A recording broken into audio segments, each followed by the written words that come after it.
I first heard Amebix from a friend of mine, and what stood out about them to me was that they came from a different mindset than most other punk bands at the time.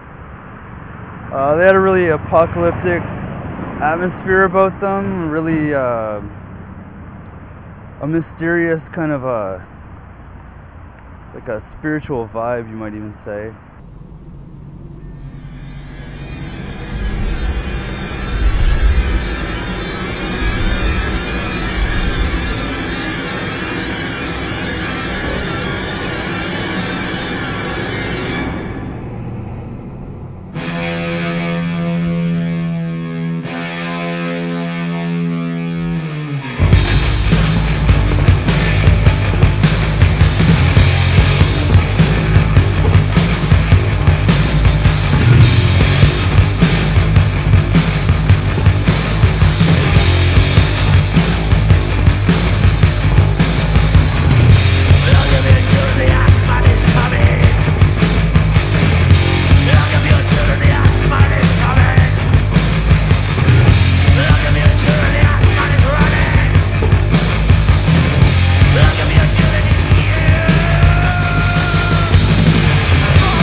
Stig came back. He basically left school and went to work in Jersey for a little while in a hotel over there. And he came back and he had a guitar and a practice amp, and he said, "Well, let's form a band." Yeah, and this kind of coincided with something else in my life, which was at that as I say, at that point I was doing quite well, but I was in the ATC, which is like the Air Training Corps. I was a sergeant in the ATC. I was doing very, very well. I was a dead shot marksman. I had various RAF awards for it at that age, sort of thing. Because growing up, shooting all the time anyway, I knew my way around guns and stuff, and I was set all together for a career in the RAF. That's what I was going to be doing, you know. And then what happened was I went on the Nijmegen marches, which is basically there's 6,500 Allied troops. This is basically you get your Americans, Canadians. Some of these guys were from Korea and Vietnam veterans, and plus these young cadets, and all in a great big forest area outside Nijmegen in Holland. The thing of the event, basically you'd have to walk 20 miles a day. We'd march 20 miles a day with your hobnail boots on, your full uniform. March. 20 miles a day for 5 days, so you'd done 100 miles. And at the end of it, basically, you get a little medal, thanks very much, for commemorating the Arnhem landings, you know, where all the paratroops came in, all this kind of stuff. So, great, we've been training for it for ages, went across there, did this, and during the evenings, I was hanging out with a group of GIs up in their tent, and they were a good laugh. And there was this one guy called Stan Sorelli, and we got on really well. He said, "Miller," he said, I'm giving you an order, son." I said, "Well, what's that?" He says, "Listen," he says, "I'm a sergeant and you're a sergeant, but I'm a bigger goddamn sergeant than you are." He says, "We're going out in the town tonight." So this is at the end of the week. Yeah, we're all tired but kind of happy. So I went out on the piss with this group of Yanks, and I'm just a young lad, you know. I was supposed to have been in by 9 o'clock. I eventually got back in at 2 o'clock in the morning, pissed out of my fucking face, with a huge fat American cigar stuffed in my chops.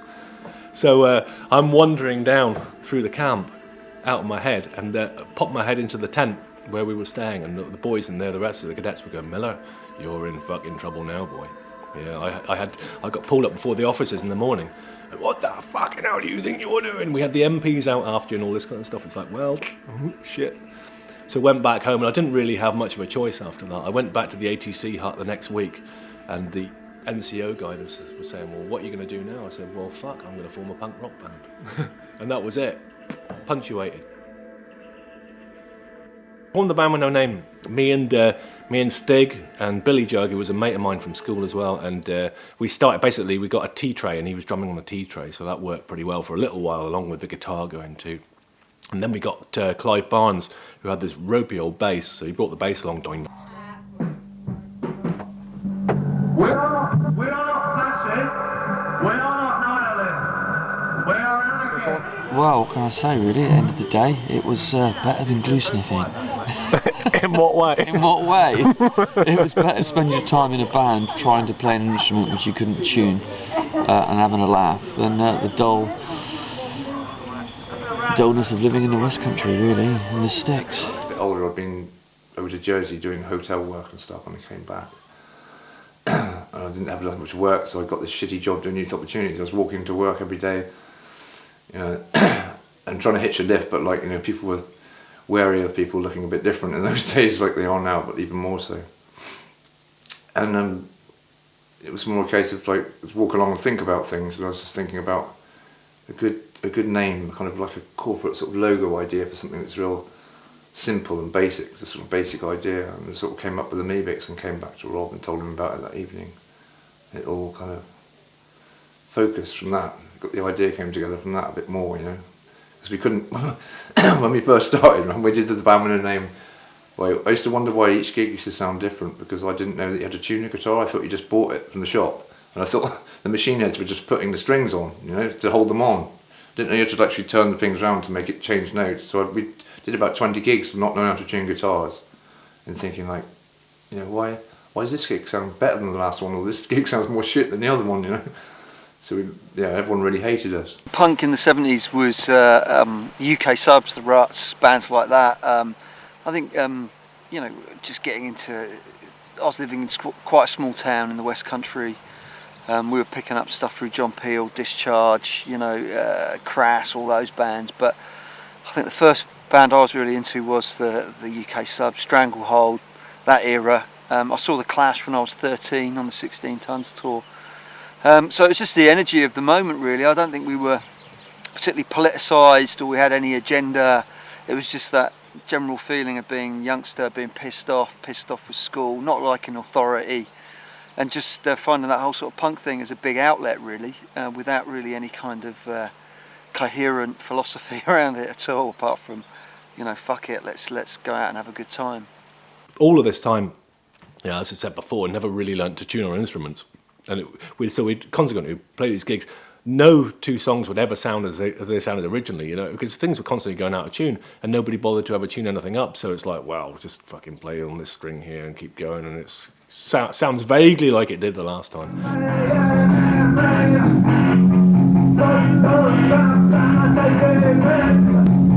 So we had a bit of fun, really. We formed this band, took the whole punk rock thing really seriously. Got copies of Sniff and Glue magazine and stuff, and it said, here's 3 chords, go and form a band. That's exactly what we did.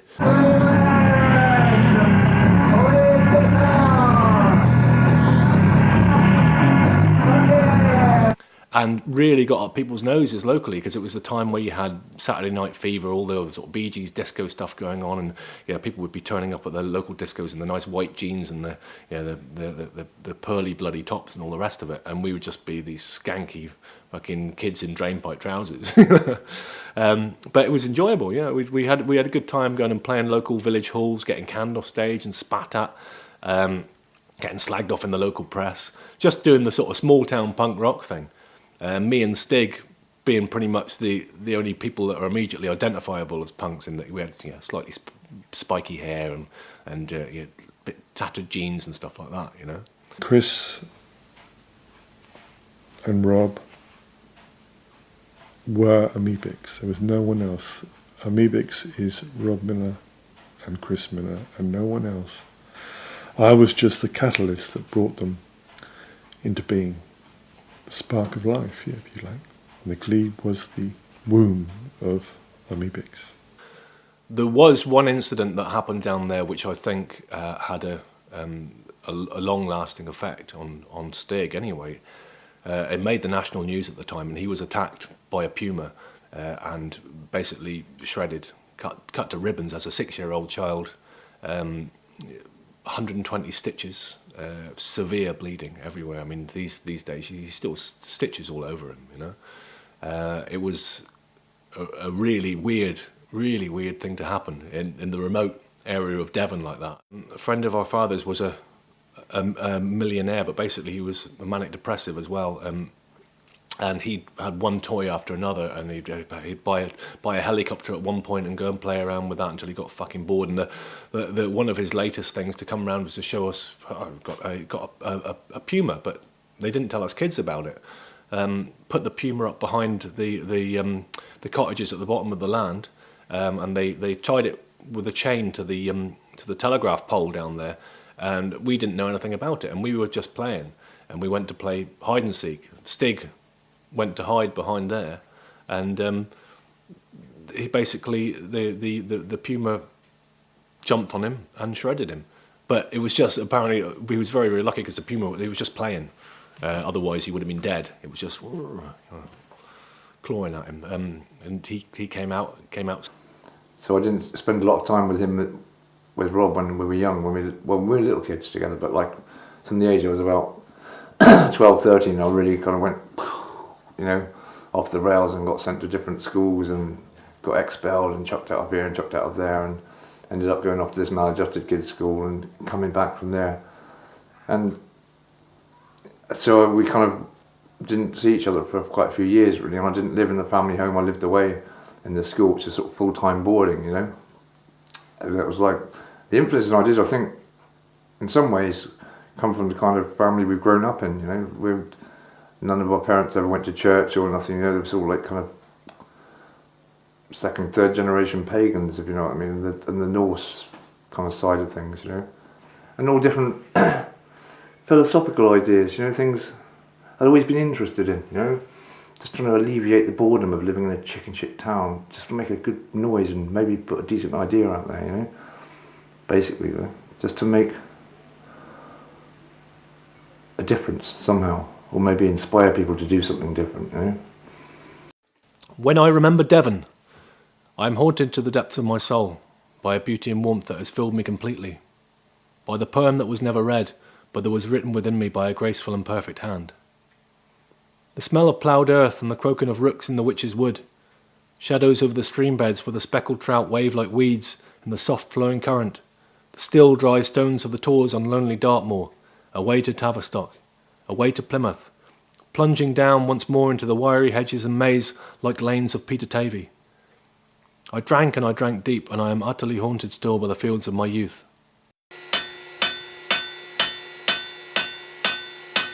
Winter 1980. The Glebe is a large manor house on the edge of the moor. It stands high on a hill overlooking the sleepy village of Peter Tavy. Saxon burial mounds lie beneath the foundations.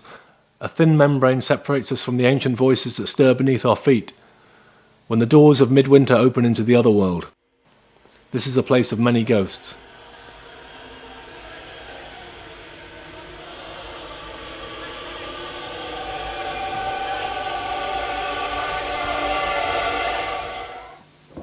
I think it really started when I moved into this guy Martin's house, who used to be our drummer. That's after we kind of, people kind of go different directions. I think Billy and Clive went off to do their sort of thing. I think they were learning to play properly or something. And I think me and Rob just wanted to have a good time, basically. We wanted to do this band, so we ended up moving into this old vicarage on the edge of Dartmoor, and that was where the real atmosphere started to come in. We used to sleep all day and wake up at night and play, and and down there, you wake up like 5 o'clock at night and you've been off your tits all day long, and the mist is going rolling in off the moors, just like those old Baskerville Sherlock Holmes movies, like, it's like this high, little bits of twig and trees sticking up out of it. I think, fucking hell, this is surreal, man. But living like that for like 6-7 months, that's where it really started to kick in a bit more, and we started to sound like our surroundings, a bit dark and mysterious. It is only the belief that the man was probably the greatest single living human being of the 20th century who came, he seemed to be always at the Glebe, even before I discovered him, because sometimes destiny and fate throws humans together in strange ways, and if you have the courage to admit that someone who has been misinterpreted all those years for all those years, should find a safe haven at the Glebe House is pure enough, because it's only destiny and fate that brings people together, because death came to Crowley on December the 1st, 1947, and of course I wasn't born till 1959, exactly 12 years after. So, it's a strange thing, quirk of fate really. Once I had made contact with the Crowley spirit in my mind, I knew he was there forevermore, see, and that's it. There is no other. And of course Crowley will live forever in the pantheon of all the great prophets that ever lived on earth, because he told it how it was. He showed the world what it was, and of course there was only one thing he actually produced that was like a blip in the whole of the universe, was Liber Alvel Legis, the Book of the Law, and that was the most crucial book that was ever written in history. Rob and Chris came into the Glebe and they didn't know what they were coming into, but I opened my arms to them. I opened up the whole house to them. We had the whole house to ourselves. And we were able to do whatever we wanted to while they were there. We never locked the house up. We were never burgled. There's no fires. We just lived our lives, and we could live as happy as we want. It was a time warp in a way. The world outside didn't matter. We were walking in a bit of a dream, a bit of a dazed state really, because we knew that we had total freedom of ourselves. And all the people around us in the local area would all come and visit the Glebe. But at the end of the day, it was only me, Rob and Chris there. And people came and went. Girls came and went. People came and went. And yet it's part of the Amebix myth that the Glebe was maybe not hidden, but should be shown now, that the Glebe was the birthplace of Amebix, and there is no doubt about it. But of course, from when they left the Glebe, they then went to Bath, Bristol, and did what they did, and had such a short lifespan. But that short lifespan, those 2 albums, Arise and Monolith, has created a sort of myth and legend and cult status all over the world that will always persist, because the Glebe had infused Chris and Rob with the spirit of Crowley and his legacy. It is night. A taxi is approaching up the long gravel driveway. Headlights sweep over the front of the house as the car turns around. Martin parts the curtains in the kitchen, then turns towards Stig and I to softly announce, "It's Kay." Kay has been shopping up in London. She walks into the kitchen in full kit, paisley print headscarf, barber wax jacket and court shoes, every bit the country girl. She is carrying 2 plastic bags in each hand. The contents softly clink together as she lifts them onto the table. "I am so glad to be back," she says. Stig deeps into one of the bags and retrieves a bottle of vodka. He nods sagely. "Nice one." Kay looks in his direction briefly, talking as she unpacks. "I hit 3 cards for the maximum 50 quid each. Piece of piss. I just hung around the ladies' changing room in Harrods, lifted the cards out of the bags and never raised an eyebrow. It's all down to looking the part." "She is good, very good. And," she begins, "I took a little wander down Harley Street to see the man." She takes out a cardboard box the size of a box of chocolates and opens the top.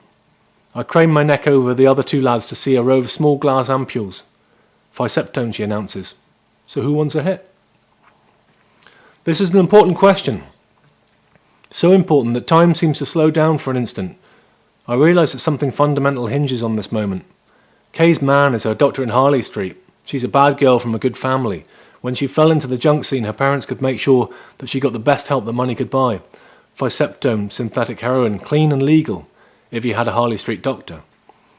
"No, you're all right, thanks." I decline her offer. Martin and Stig want a shot. No cooking up, no filtering, straight into the works. From there into the raised blue vein of the forearm and tap in, drip, drip, drip. Martin buckles over, as pale as a ghost. Stig is thrown up outside. He comes back in and sinks slowly into the armchair, softly exhaling.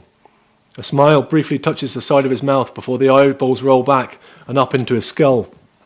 His lips begin to turn a powdery shade of blue. "There you go, darling," says Kay. She pats him affectionately on the head and turns her attention back to the box. I look on. The Rayburn stove crackles and flares into life as the wind and rain lash against the leaded window panes. In the ancient earth beneath us, the forgotten spirits move slightly in their long sleep. A die has been cast this winter night. I gave them the nourishment they needed. I filled them full of my, my being. And I gave them all I needed.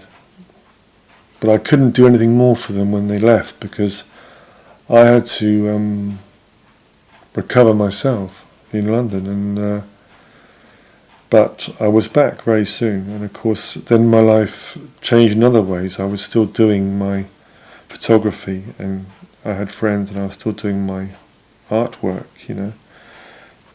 Now we did, tarot cards, Deck of Thoth, Book of Thoth, Gems from the Equinox, Libra, Avel, Legis, all these books. When one had the money, later on, of course, one would buy the books, read the books, one would study astrology, one would delve into all those writings of occult forces. And, when you have time on your hands and you don't have to do anything special, you have the time to delve into things that people never even can do. They're too busy working their 9 to 5 bollocks off. They're too drunk or too pissed and have no imagination. But when you are calm and collective and you know exactly what the hell's going on, then you can practice whatever magic you want. And these days it doesn't matter what you practice, because as long as you do it with imagination and will and love. Love is the most important thing of all. If you have love, you can achieve anything you like. But Martin, I hope he's okay. He's a good drummer as well. He used to really build the sound up. It's a pity he wasn't really psychologically capable of coming with us, really. I don't think it was really what he wanted to do. Yeah, it was good living in his house. It definitely formulated some of the sound. Like Rob was saying, it's like living in that atmosphere of sleeping all day and being awake at night. Certainly, even if you didn't want it to affect you, it still would affect you, But I used to like that Edge of Dartmoor thing. Live on the edge of Dartmoor, you just walk up the road and you're on the moors and there's just no houses or nothing anywhere. It gives you that feeling like people probably used to feel before they were surrounded and crowded into little small spaces. It's nice to feel that sometimes, just to get away and feel there's nothing to constrict you. Well, Rob was like a witness to the... he was always a witness, Rob. He was a witness to some of the drug excesses and excesses in Bristol, and some of the horrors of the backstabbing eras, in music generally, He was still the person that kept it all going, because Chris couldn't have done it on his own. And Rob couldn't have done without Chris, because they were like blood brothers, like twins almost. But Rob was the one that kept it all going, because he didn't do the excesses that Chris did, see, and he was always straight. Rob is good because he stayed true to his art. And while others were losing their heads all around him and people were dying around like flies, he still kept going.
Plymouth Bretonside bus station, early summer 1981.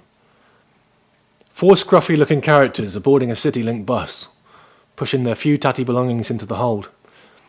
2 of them are brothers. Both carry guitars, which they place carefully into the overhead baggage racks on board, the precious tools with which they hope to start a new life. They have travelled a few miles over Dartmoor on a fine sunny day, the tools standing proud behind Yelverton and Horrobridge, and the familiar Dartmoor ponies resting in the shade of the few trees that there are. The first of the brothers is Chris, later to be known as Stig, 6'4" in his brothel creepers and drainpipes, hair groomed and spiked meticulously, an extraordinarily handsome young man of 19, fresh and optimistic, with a slight Sid Vicious type snarl on his face. His brother Rob sits opposite him in the back of the bus, a little shorter and less striking apart from the spiky peroxide blonde hair and a military stance. A short, dark-haired boy dumps his kit unceremoniously into the seat and slouches down against the window. His clothes are dark, his hair is swept in one long fringe down the side of his face in the style of Phil Oakey of the Human League. His bag contains a few clothes and a small Wasp synthesizer. This is Norman, the new romantic. Kay comes along the aisle last, swaying slightly from one side to the other. She has a gallon of rough cider clutched in one hand and the other steadying her course. Kay is tall too, fairly plain-looking, from a well-to-do family out on the moor. She holds herself well. She and Rob had planned this trip, and today was a fine day to leave. When she talks, there is a dry crackle in her voice, but very little else to tell her apart, unless that is you look at her arms, purple and yellow bruises in the crook, thin threaded veins collapsing under the skin. A hippie-looking guy in the back starts to talk to them and hands around some Mogadon. The cider helps to wash away the taste. The rumble of the bus and the diesel fumes are the last memories before the violent hiss of the air brakes, and Rob comes to, wandering down the aisle, falling out of the bus in a motorway car park and vomiting over the side of it, on hands and knees, as the inquisitive and disapproving passengers take turns to look around the side of the door. Stig hangs off the stairway railing. "Rockin', you want to learn to hold your drugs, mate," he drawls, a hand going up to his lips to wipe away the telltale sleep dribble. I laugh weakly and retch again. Another 20 miles on and we all begin to come around. The streets of Bristol become sun-bleached and hazy, curiously empty after the riots that had torn them apart just months ago, when the furnace of racial tension had erupted within Britain's inner cities, and Thatcher's bully boy police had finally got a slapping down.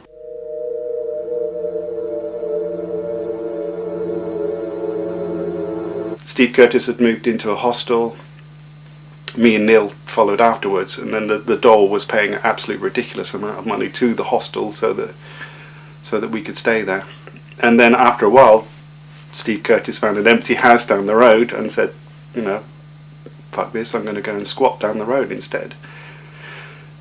And so we did the same thing. We went and squatted down the road, but we knew the cheque was delivered sort of at a certain time. So we always made sure we were there to get the cheque that was supposed to be going to the hostel. So we became not millionaires, but at that point we felt like we were millionaires. We just had a ridiculous amount of money. We lived in a squat for free. We used all our money on partying, basically. I don't know.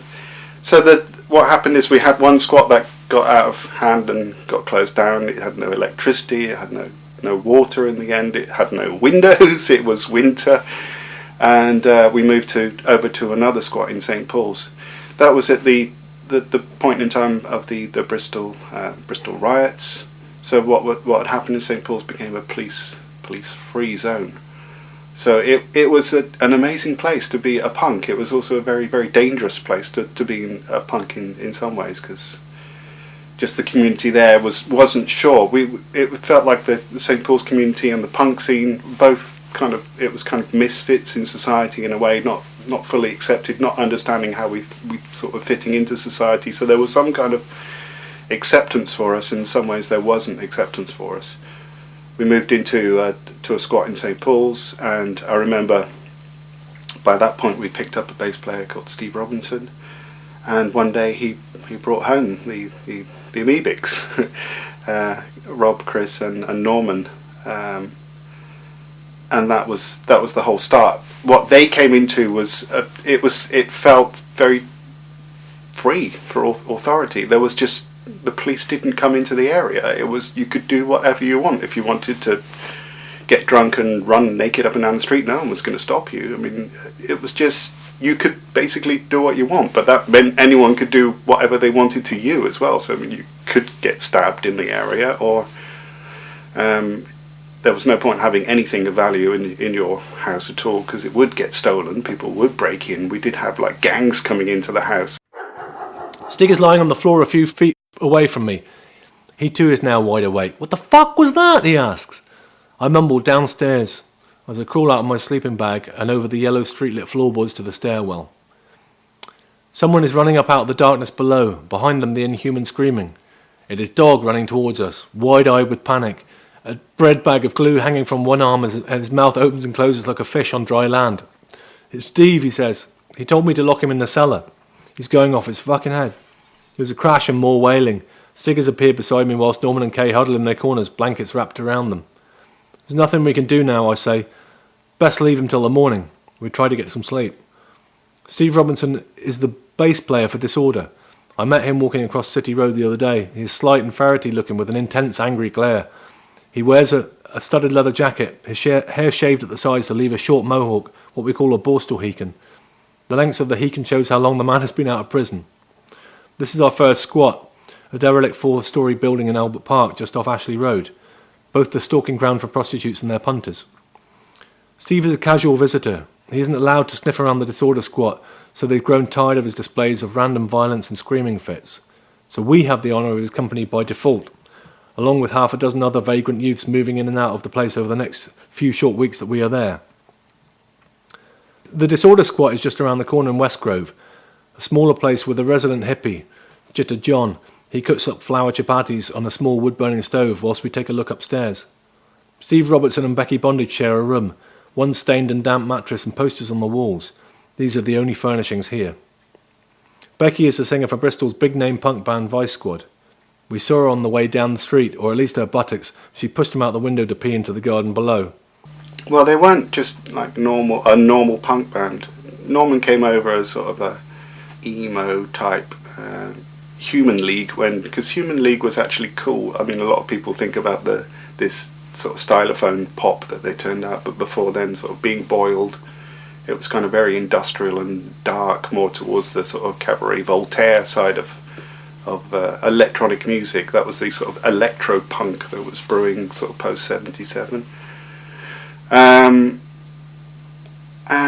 they weren't just drunk punks. They seemed to have some kind of, sort of an idea and a mission coming to the big town Bristol to do something. It wasn't quite clear what they wanted to do, but and yeah, they had their roots in music. They had the band, and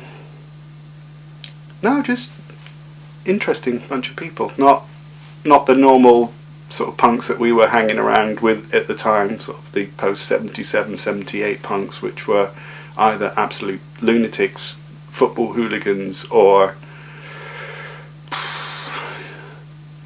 rejects, really. A lot of sort of rejected people, basically.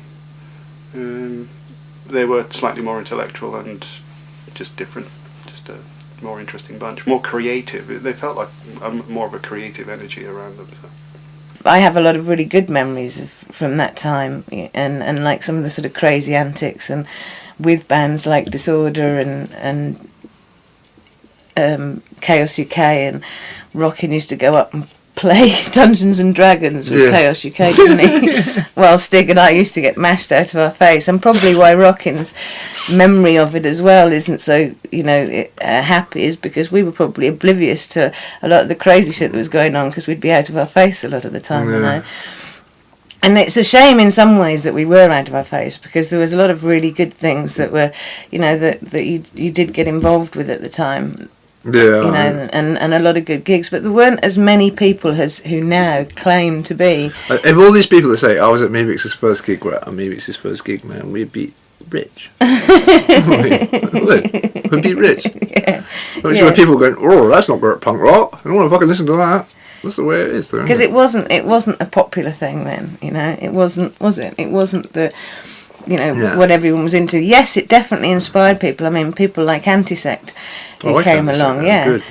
I mean, another band who had a brilliant sound at the time and who were doing something different. And they'd been through it a bit like we had. Yeah, and I think, like Stig said, at that time there was this whole idea that maybe if it was like loud and heavy, crossing the sort of a narco thing with something that was more metally, then it was a bit too macho, and there was some people who were thinking that was the case, that maybe it's just too macho. I actually think the Amebix were kind of rooted in it, and I think that gave them credibility for them to hang on to their fans when they went off to do something a bit different, which was their first album, that sort of more heavy metal. That kind of crossover was already happening.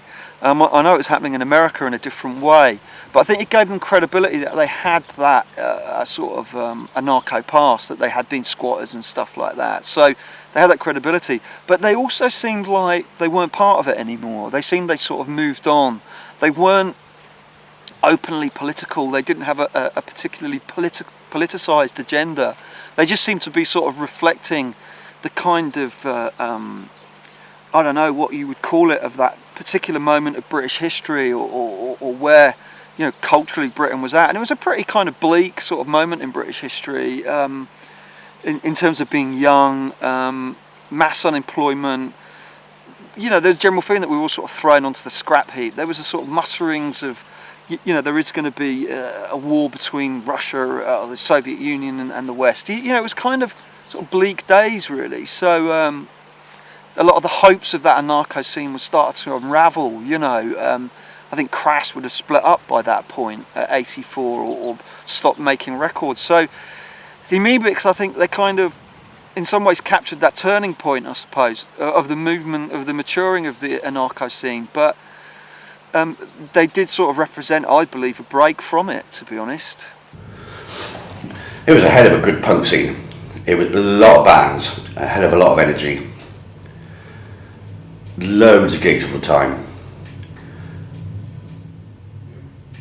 and a good close-knit family of people. There was a lot of people writing fanzines. There was a lot of people with the independent record labels, and a lot of bands came from that area of the country, Bristol, Bath and Warminster. So for that 40-mile radius, there was a huge number of great bands came from that area. They didn't gig much, and so there was a lot of anticipation around their music. They were they weren't gigging all the time like Disorder, or gigging all the time like Chaos UK, so it felt like their gig was a real event. And I think it was just after they released that first album with with Alternative Tentacles, and so it was like that album was kind of really anticipated at that time, and everybody was very excited, and they had a different sound about them. They seemed to be doing stuff quite differently. I think one thing they did was they sort of brought together some different groups, so like the biker scene that they were into, some of the sort of ex or periphery of people who were on the convoy, the punk scene, the sort of hardcore scene. A lot of people, they did seem to be creating something new, but it wasn't particularly accessible in terms of the scene. I mean, the thing with Disorder, Chaos UK, they were quite accessible as people, quite easy to kind of approach. The Amebix always kind of seemed a bit like standoffish, a bit separate, not so, like I said, so accessible. They were a bit kind of cooler, dark glasses, black leather, which wasn't really what we were used to, I suppose. They were, huddled in the corner, and the shit was had already overtaken them. They were with winter, and I mean, fuck, I no words really to describe the power of the emotion of what they do to us. It really isn't. It's far beyond that, truly. The beginning of Arise, the intro to Arise. I mean, fuck, man, it's nothing beats it. Definitely with Chris, and had his Alistair Crowley books, and we had kind of sort of very, very long conversations. I wasn't really super interested in it, but I knew they were, and I knew there was some background there. It was in the time when everything that came out in underground was always digested, you know, and everything came through. I lived in a kind of a community where Neurosis started. We were in a warehouse with 25 other people, and a lot of different music was starting to happen at the time. And it was all we did was music, you know. We just, you know, would work on music at night, and bands all practiced there and kind of created. And so, you know, I remember really clearly, actually, him putting on the Amebix record, 7-inch, and I think it was No Sanctuary.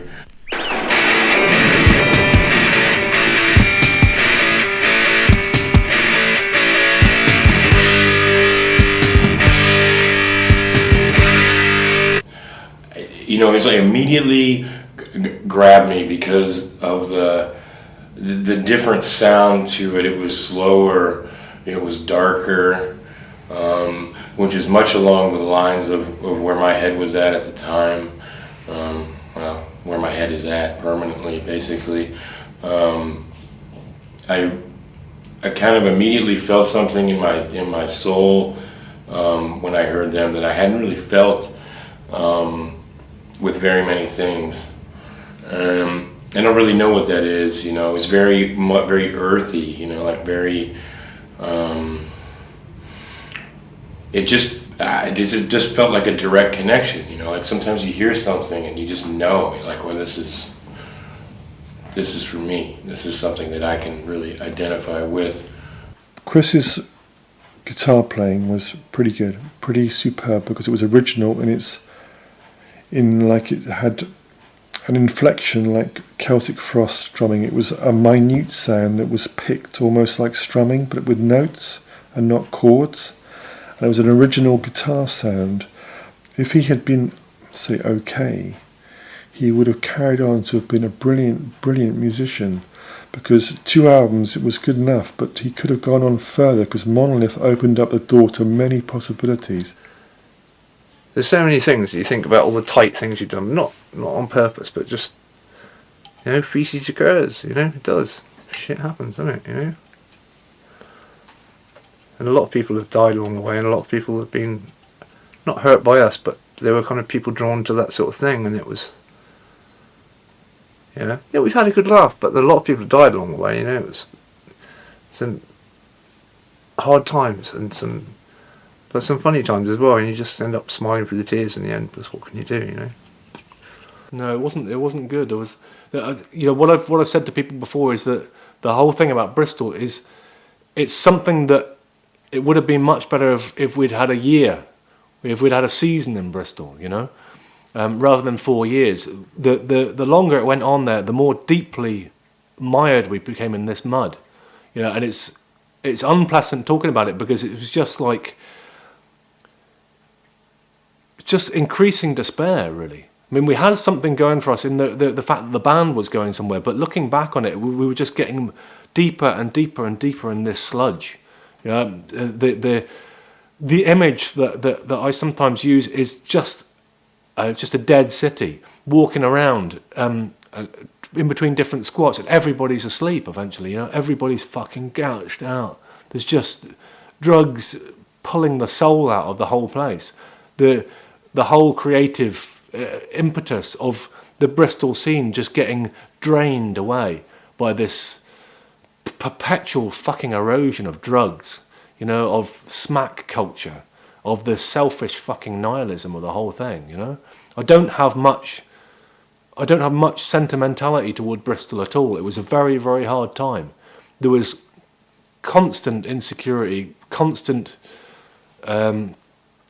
trouble, you know. By that time, the punk metal crossover thing had taken off in this country, in Europe. And I think somewhat they were forerunners of that as well. So they appealed to a more metal audience as well, not just that standard punk rock audience. And I think they'd taken punk rock to a different vein as well, you know. It wasn't 3-chord punk rock, and it wasn't real, like, rusty core, and it wasn't like the American hardcore. I think they were very unique, a very unique sound, and they were great. They were great at it. You know, fantastic musicians, fantastic people.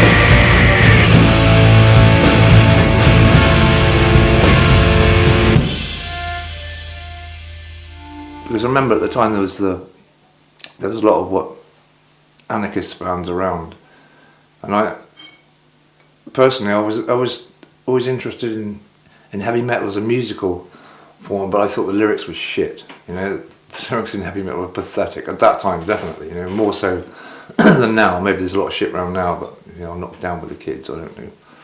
But I thought that I used to love old Black Sabbath. I liked the way the music made you feel something rather than just the words. You know, and I'd listen to something like Crass or whatever, and I liked Crass, you know, but the words would make you still feel something, but the music really didn't have much of a resonance, you know, like in deep, you know. But that's why I thought, let's try and do something a bit more powerful musically, and we can make good lyrics and good music to kind of get a bit of force together, you know, to really push a point home with a bit of intensity, you know. So even if you couldn't understand English, you'd understand basically the song was saying this or that, was going this or that way. For us, when we first started Neurosis,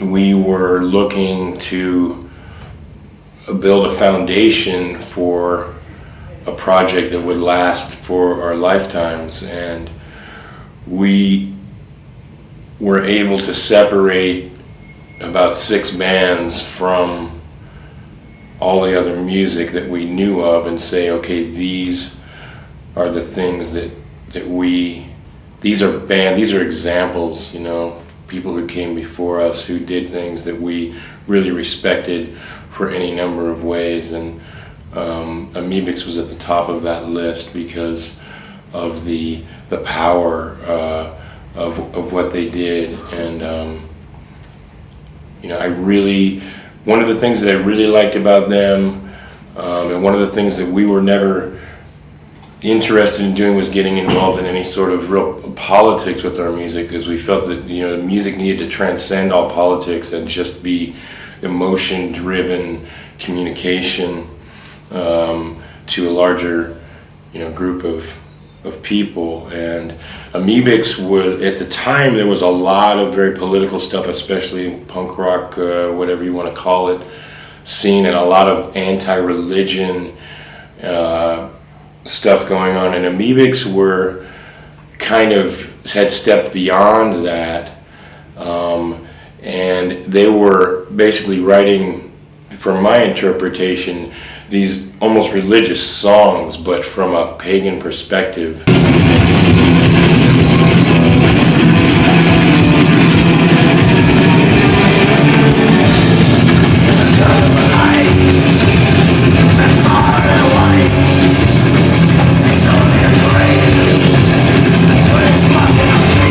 But their contribution was totally unique in that way, because they didn't come from this super political thing. I mean, there's a little bit in there at the beginning.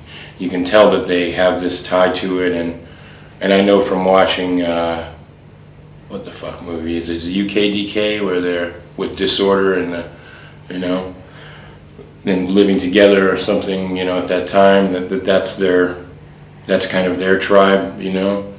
But something happened to them which I have no knowledge of, that brought them to a more primal, pagan, warrior sort of sound and communication, you know. Whereas everybody else was kind of getting caught up in details. They were just like way past that immediately, you know.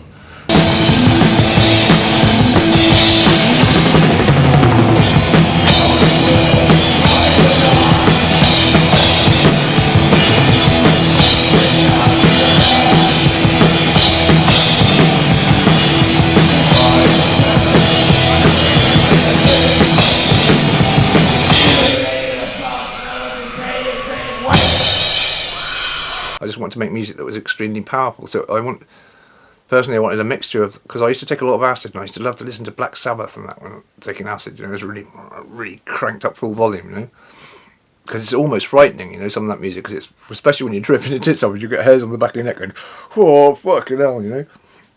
I want to get that sound with Amebix, you know, that heavy, you know, but with less shit lyrics, basically. That was kind of the idea with it.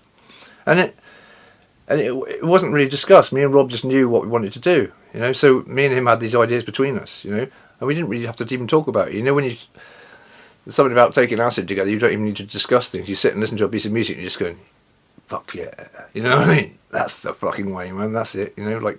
Sabbath, bloody Sabbath. I love that riff, man. It's a fucking immense riff, and especially when we had to sit around eating acid, just listening to that. We used to take acid from about like 2 o'clock in the morning, and then sit around and watch the sun come up, you know, in St. Paul's. The music that we've been playing prior, the releases that we put out before, as I tried to explain, they had this sort of disparate songwriting quality to them. Nothing was really cohesive. Nothing was really tight. We'd been putting together the ideas and the songs for Arise when Neil announced in Radstock one time, after he and I had been living there in these sort of pretty much, you know, squat conditions, but in a village, but quite happily, you know. He just announced that he'd had enough and he was going back to Clevedon or wherever it was at the time. Left us having to look for another drummer, and we asked some of the guys that we knew in the Bath circuit, and they said, oh well, there's this guy from a band called Scum called Spider, you know, maybe go and approach him. So they had this sort of weird kind of particular Bath type of squat, which is quite nice, you know, on the edge of the railway there, and went round to see him, gave him a tape, and he was just like, Spider's always been Spider. He's just Mr. Regular guy, you know. I'm a drummer in a band. I like drumming in a band. He's brilliant, absolute fucking salt of the earth, you know. We clicked straight away.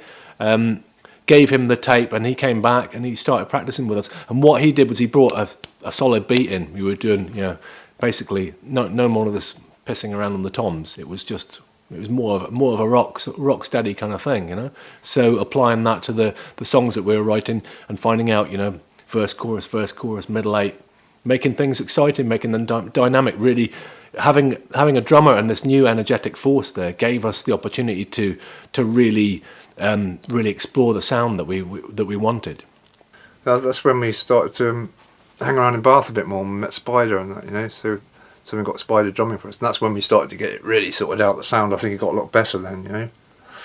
Because with Virus, he was a good drummer in that, but it was a sloppy kind of style because he was used to playing that very fast punk rock for Disorder, you know. So when it came down to playing something a bit of a different speed, it was good, but it was, I don't know, it could have done with a bit more an edge to it. And I was glad that we got Spider. The Virus was good, you know.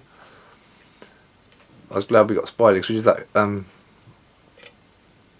No Sanctuary, we did that. I can't remember who paid for that one. I don't know if we paid for that, because that's the thing with the Amebix. It could have been, the production could have been a lot better on our records. That's the only thing that I do get pissed off about sometimes. I think, fucking hell, man, that sounds so shit. But it could have been so much more powerful, you know. But if we'd had the money, and it's recorded with our gyros usually. We just put like 4 or 5 gyros together and we'll save up our money for a couple of weeks or whatever, you know. Arise was clearly a more of a refined beast than Winter, Who's the Enemy, or even No Sanctuary, which kind of pointed in that direction. It was a little more honed. They had a little bit more of a focus of what they wanted to do. It was starting to go a bit in a metal direction, but it was still very crude, very raw, and in a way a distinct advantage that Stig was not a flashy, fleet-fingered guitar player who could put in a lot of wanky solos. It just was this collective thing that nobody else really had. By that time, it would become quite rigorous in its own introspection, that whole scene. And claustrophobic, because there were so many people making up rules about what you could say, what you could think, how you could express yourself, what you could wear, what you should be eating, and all these fucking microcosmic rules that you were all of a sudden faced with from a free-thinking philosophy that originally started out and really had inspired us as a band to say, create your own music, create your own identity, and then to find itself in this cul-de-sac of conformity within you know, a so-called experimental and interesting and alive scene, which was gradually dying, which was gradually choking itself with its own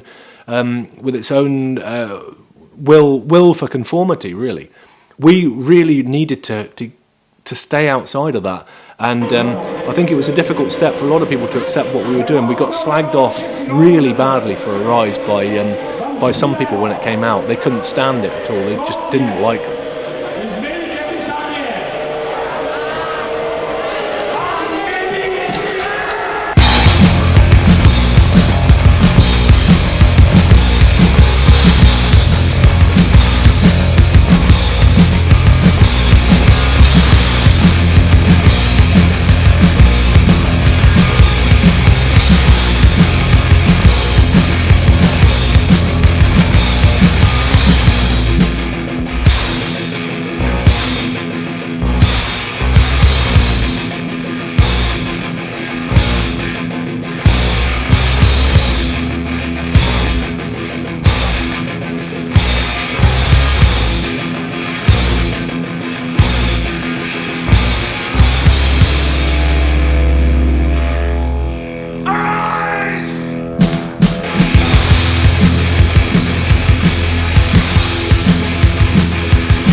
Amebix was a very foundational piece in our growing as men and spirituality. You know, very influential piece. And when you're young men, you know, or young people, you're looking for your tribe. You're looking for who your people are, for who your brothers are that you're going to be with, you know, for the rest of your life. The people are going to have your back. And we were looking for that, I think, in our different ways, and we were looking for a sense of who our tribe was. And part of that we found just in independent music in general. You know, I'd say, you know, a lot of the people we've met who we hold dear over the years are involved in independent music. You know, brothers we've toured with and what have you.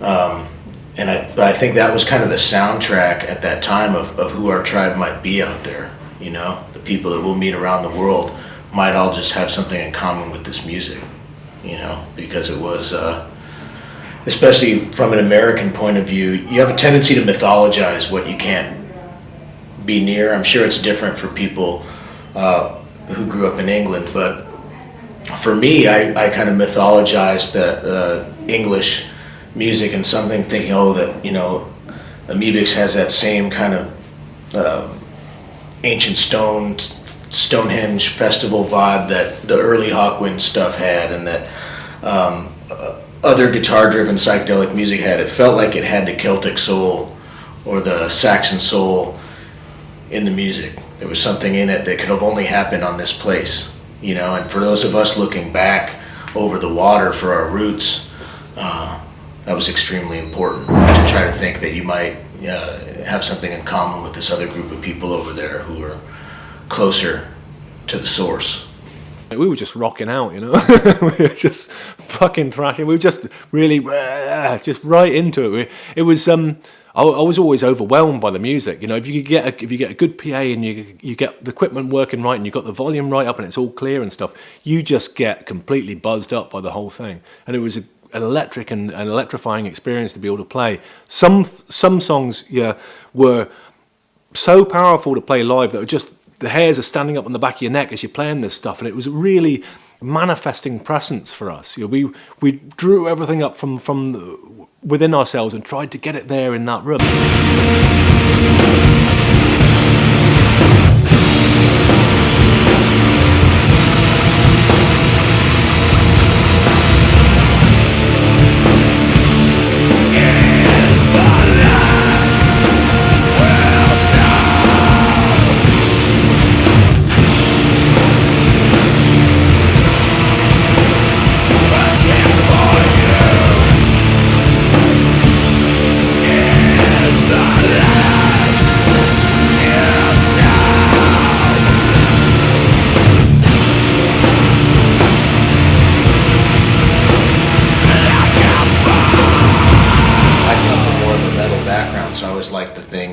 That I discovered in punk rock that had bigger guitar sound, you know, like a more thunderous thing, and it had the texture that you liked from Motorhead or Venom, but it had, you knew it had the ethics from the do-it-yourself mentality because of the scene it was coming from. It was coming from, you know, the English, crass Southern Records kind of scene, but then, like Scott said, it was.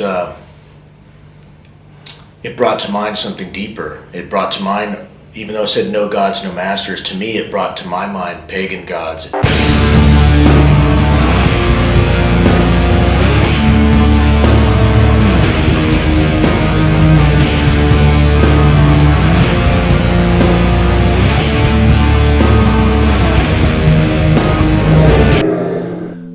The unconscious stuff that was. It's difficult to explain, but the spiritual element of Amebix, if you like, was an integral part of everything that we did. It was like Stig and I were both very much tuned in to the same place when we were playing, and it's like we saw the same pot that we were drawing from, and we knew that was there. We didn't know quite how it worked, but we knew that we were trying to draw energy up from this source, and that we were aware that it was like the group unconscious of the band itself, if you like. You know, our connection with the deeper root of things.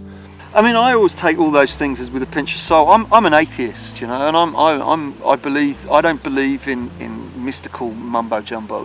To me, it's just nonsense. I don't believe at fairies at the end of the garden, and I don't believe in Jesus Christ, and I certainly don't believe that there's some, you know, kind of underlying dark spiritual currents, man. You know, people do bad things and you'll attract bad stuff, you know, that's my view. So I don't necessarily, you know, the mystique of the Amebix. No, I don't buy it at all.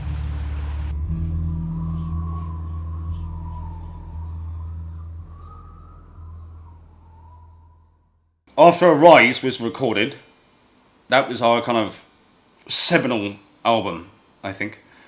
And then it kind of went down a bit. Then we recorded Monolith, which is in a different league. I think Monolith was a brilliant album, but different. And not as good as Arise either, really, was it? Well, I don't know. Yeah. You say not as good. I don't know. I wouldn't like to say that. I Really. could listen to Rises of Fans, I suppose. That There's makes a difference, rise you know? there and Monolith there, Yeah. and we kind of peaked about there. You know what I mean? But after Monolith, we kind of started to run out of ideas. Really, we tried different ideas and thought this ain't working. So we decided to knock it on the head then. It was either that You know or what I do mean? more of the same, which wasn't. Yeah. You know. We decided to quit while the going was good. Basically. Bath changed everything. Bath gave us. Oh, I don't know. It's exactly the other side of the coin when I think about it. You know, if I look at Bristol, I see Bristol as cold, hard winters, difficult, streets full of wind and rain, just desperate times, always constantly hungry, constantly bloody skint, always trying to get the next thing together. Bath was Aquae Sulis is the image of the sun.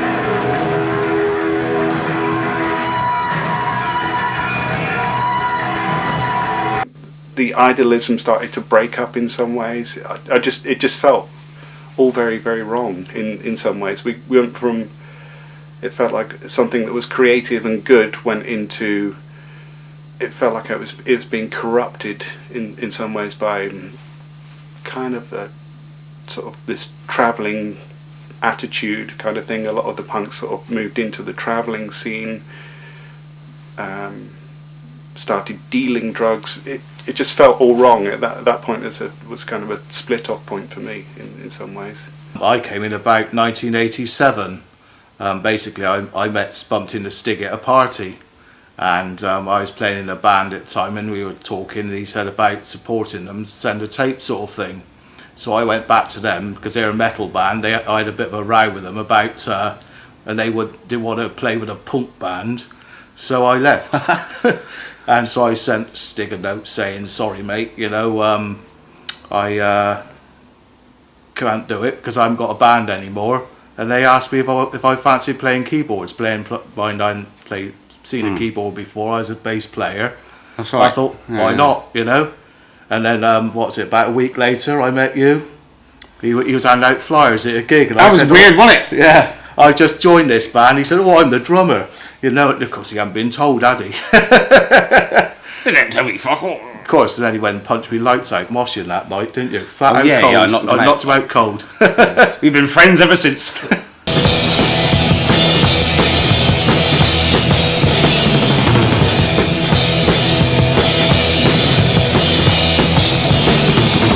I'd seen Amebix loads of times before, because I was in previous bands before, and I just thought they were fucking amazing. Really, I couldn't really work Amebix out.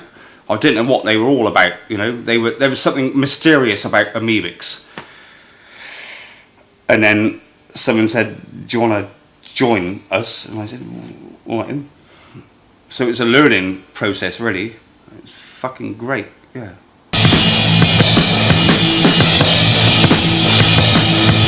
I was into thrash metal at the time. I came from a wooden background myself. Oh. Still got a wooden head to go with it. Whatever. Yeah. Stig really still wanted to be playing, so he went into forming a band with Zygote with Spider. They still wanted to keep things going. I was in the situation where it was both the inspiration had dried up, but also the fact that I was in this relationship, which was really asking a lot of me as a young man who had previously known no responsibilities whatsoever. All of a sudden to have landed in a situation where I had a woman who was wanting a serious relationship with whom I had a child against my express fucking wishes initially, and who all of a sudden gave me a big bundle of this stuff called responsibility and a relationship to the so-called real world, which I hadn't had up until that moment. I've been living this really strange fringe existence ever since leaving school, and then all of a sudden to be landed with this with a big blow around the head, which is, you're going to need to get a job, you're going to need to be a proper upstanding citizen, you've got to be fucking adult about this. And yeah, sure, she was right, but also what that did was it sucked all of the juice out of the creative vein that we had tapped until it was just this withered little stump, you know. maybe it's like, with people who die young get remembered as being something brilliant. And I think with bands, Amebix are a bit like that, they're like, because they died young, they've left something which stands shoulders above the rest. I think another thing that's kept Amebix music and vision alive is people, including myself, are always deeply drawn into the artwork. It doesn't look like other hardcore or anarcho-punk artwork. It doesn't look like Pusshead. It doesn't look like Mad Mark Rude or Ray Pettibone or Winston Smith. It was something very, very different. And when we were getting ready to release Arise on Alternative Tentacles, Rob was the only person I ever made the offer to that he ought to redraw the AT Bat logo just for the Amebix release. I thought that would have been really cool, but I guess they decided not to do that. The artwork has been on patches and bootleg t-shirts and real t-shirts ever since, and I think a lot of the people who are drawn to that, in this case anyway, are also drawn to the band themselves, because people clearly are still listening to them to this day and getting something out of the Amebix they're not getting anywhere else. Things went wrong after the band split. For me personally, getting stuck in a difficult relationship, moving into a house that I found it difficult to afford to run, having to get a proper job in a factory, then working as a builder's labourer, doing this, doing that, doing anything I could for money, but being very unhappy basically, and really stuck in an unhappy part of my life. Eventually split up, and I was on my own, and I ended up having a bike accident. I broke my arm, trashed the bike, even my clothes were ripped to pieces, so I had absolutely nothing left. And it was a real big epiphany in my life. I was finally, right down on my ass with nothing to show for a life at all, and just thought, well, fuck, I'll go up to Skye, visit my folks up here, because I had 6 weeks off from my work because of the broken arm, and maybe something will happen.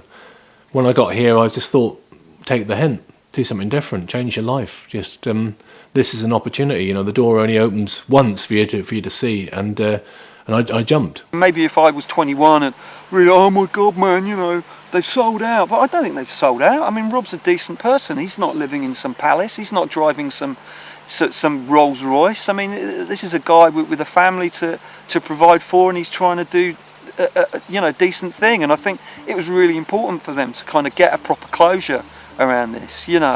We can't live on some utopian fantasy about what we expect scenes and people to be like. We've got to be realistic. We're all human beings, and like I said, I'm really supportive of it. And I wouldn't tell those people to shut up, but I'd just say, get a bit of perspective on it. Develop a bit of maturity around what you're thinking and saying, and then maybe people might take your comments a bit more seriously. We swear allegiance to none, be not become.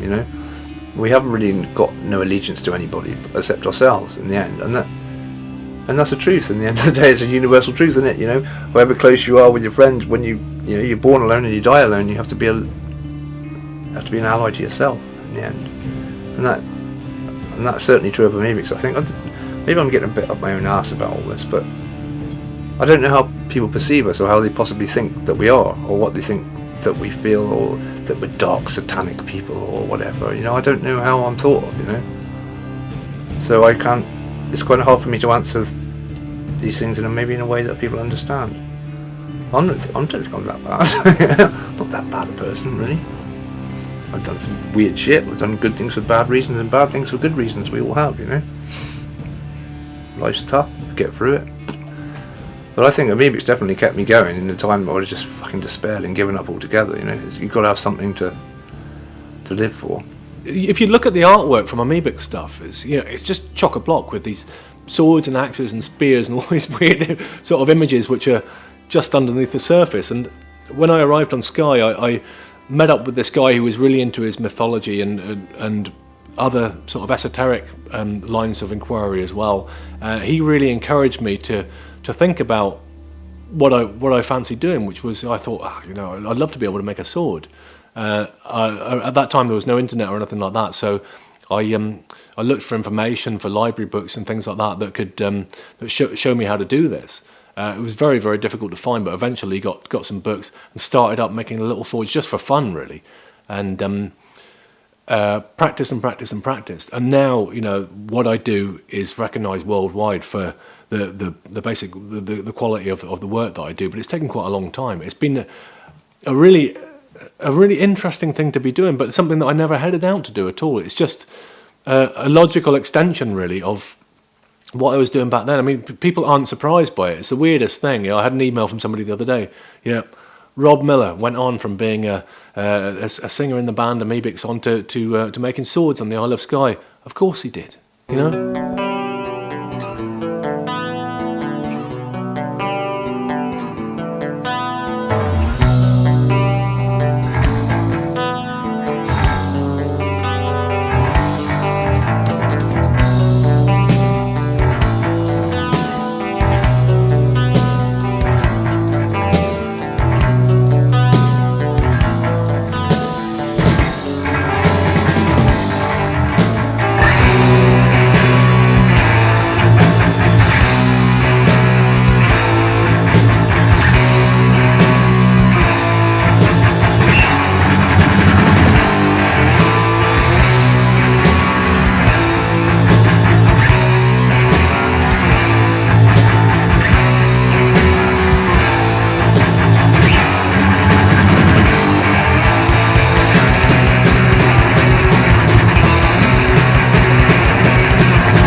Into the animal